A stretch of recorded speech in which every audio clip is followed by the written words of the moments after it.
আচ্ছা, জানো তো সারাদিন এই যে এত রান্না বা এত দায়িত্ব সব কিছু মিলে মিশে না, এই যখন রান্না করি সেই ছোটো ছোটো ক্লিপ তুলে পরে এডিট করে তোমাদের সঙ্গে একটু শেয়ার করতে ভীষণ ভালো লাগে।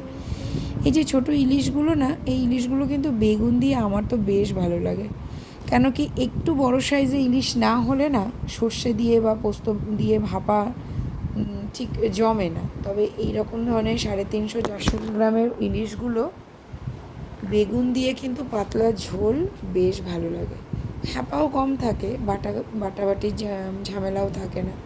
জাস্ট মাছগুলো একটু ভাজা করে কালো জিরে ফোড়ন দিয়ে কাঁচা লঙ্কা চিড়ে একটু বেগুন সাঁতলে তেলের মধ্যে, ব্যাস ভীষণ কম সময়ে ভীষণ কম পরিশ্রমে এই রান্নাটা হয়েও যায়।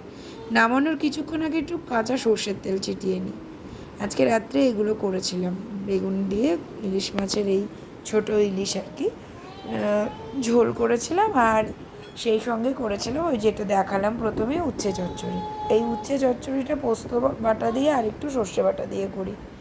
এটা তো রাজুর ভীষণ পছন্দের ডিশ, এটা মায়ের থেকে শিখেছিলাম। মা ছোটোবেলায় ভীষণ করতো এবং এমনকি এখনও আমি গোবরডাঙায় গেলেই মাকে আমি উচ্ছের এই প্রিপারেশানটা করতে বলি। যাই হোক, আজকে রাত্রে এইগুলোই আমাদের খাবার দাবার।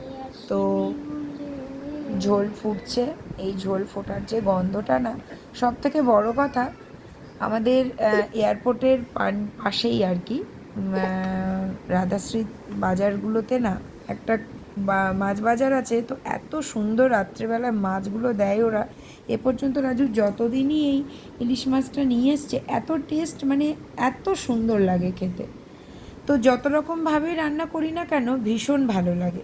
তবে ইলিশের কিন্তু আমার এই গাঁটি কচু দিয়ে বা এই বেগুনের ঝোল আর সর্ষে পোস্ত বাটা, এই 3 রকম প্রিপারেশানেই আমি বানাই।